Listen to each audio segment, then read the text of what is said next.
ಇದ್ದರೆ ಇದು ಕೊಳ್ಳಬಹುದು ತೊಗವ್ಯಾಗ ಭಾಗ್ಯವನ್ನೇ, ಇದ್ದಲ್ಲಿಯೇ ಕೊಳ್ಳಬಹುದು ಲೋಕವನ್ನೇ.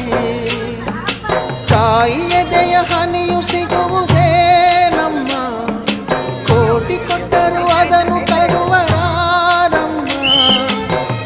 ಅವಳ ಮಡಿಲ ಸುಖ ದೊರೆತರೆ ಕೊನೆ ತನಕ, ಎಂಥ ಭಾಗ್ಯ ಕಂದ ಈ ನಿನ್ನ ಬಾಳಿಗೆ.